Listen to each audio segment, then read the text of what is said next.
that she is the dual agent, that is not correct. Hi, and welcome back to another episode from the Deep Creek Collective. Let's be honest, everyone has opinions on real estate, but today we are running down the unpopular opinions. First things first, we're going to talk about price reductions. So, Lauren, what do you think about price reductions? Do you think that they create bad momentum, or can it be a smart strategy? Well, it all depends, but a price reduction is going to make your house stand out once again when maybe it's become stale. If it is overpriced, it can be stale. People aren't looking at it any longer. A reduction in price is going to re-engage new buyers that probably weren't looking at it before because the price was above their price range. Yep. And I think another thing that it does too, that a lot of sellers might not think about, is when you're perusing online as a prospective buyer and you're looking at properties, it's an automatic save. And basically what that means is when you're looking at Zillow and Realtor.com, all these sites, and you do a price reduction, it's going to alert anybody that has previously looked at, saved, liked that house online. So I think that's another huge benefit to doing some scheduled reductions. From a bad momentum perspective, to play the other side, it doesn't pay off to list your house at X++ right out of the gate and then heavily rely on continued price reductions. So I think that's maybe where it could be a negative. So. Okay, the next topic is for sale by owner. Does it cost money or is it a costly mistake? So I think with for sale by owners, there is a stigma out there, one way or the other, that from a seller perspective, a seller may think that they're going to save money by not having to pay compensation or commission to agents. However, from a buyer perspective, for sale by owners basically instantly raise a red flag because they're wondering why they're doing it on their own. Sometimes they can feel like maybe they're hiding things or they're trying to beat the system and not have proper legal representation. So I think strictly from a perspective, it's questionable.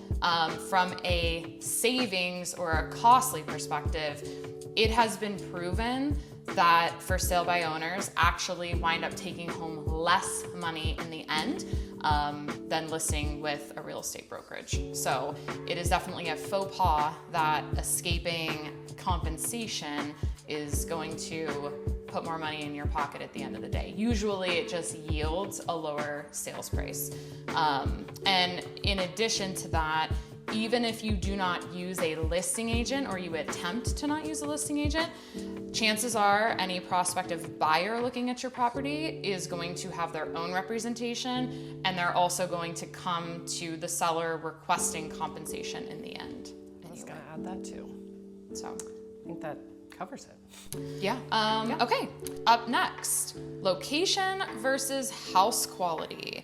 So some may say that location beats everything and that is solely what you should focus on. And then others will say, nope, it's all about the house quality, new construction, don't need to worry about anything else. What's your take? So again, depends on the house and the location. Obviously, a lakefront house, even if it is a small, old, like original lake cottage, is a huge draw for many buyers. But if you're looking at something that's far out, but it's an incredible piece of property with lots of land, that also can draw a lot of people. Buyers will fall in love with the space inside and then go outside for the most part. But again, if it's a spectacular lakefront and the house is not that great, you can't pick a house up and move it to another location, and you can't pick land up and move it, but you could build a beautiful home on a beautiful piece of property in a desirable location. Yeah. So I think a lot of that is also what your goal is for the property. So of course, if you're scope locked on like she's saying, just really trying to get the best piece of property all encompassed for the long run and create a legacy here, than, you know, focusing more on lakefront or lake views and something that you're really going to be able to take advantage of decade after decade, then I would say that location probably is more important. If you're more rental driven, then house quality definitely is going to come into play a little bit more. So if you're looking for a return on investment immediately, putting cash in your pocket, then maybe the new construction might be the way to go. So. Okay, our next topic is dual agency, which a lot of people don't understand really what dual agency means. Is it a bad idea or a practical tool? And it can be different in different areas.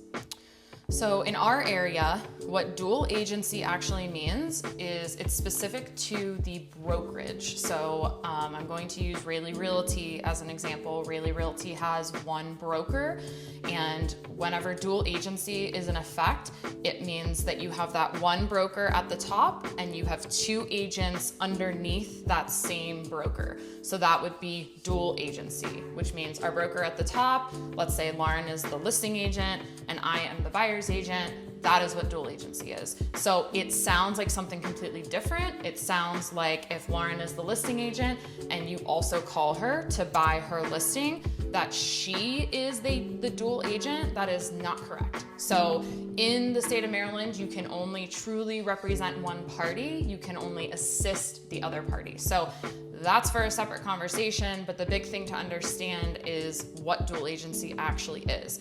It is definitely a practical tool in our market, not a bad idea. Also, because of how unique our market is, we don't have that many brokerages here. So the chances are you are going to be faced with dual agency. Especially at our company, we do a large volume in the area. So chances are we are going to sell our own listings. So there's nothing to be afraid of. I really don't see any negative with dual agency whatsoever. You're still protected from a true representation perspective. And last but not least, a very important topic, full disclosure versus selective transparency. What should you disclose? What do you not have to disclose? And why is it important?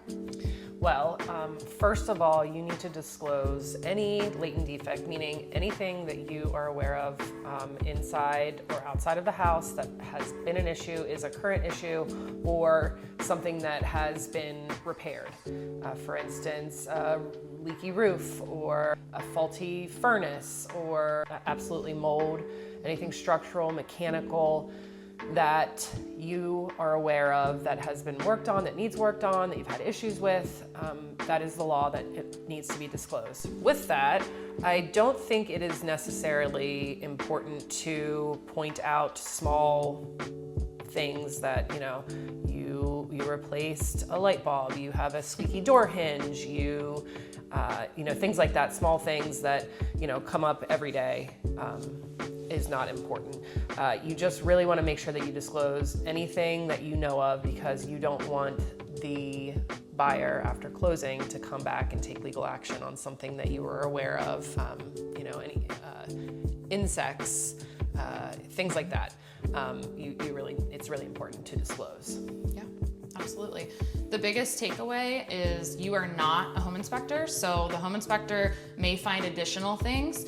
And it's okay to not know every single thing that's wrong with your property, but it's all about disclosure of things that you do know. So I think she touched on everything perfectly.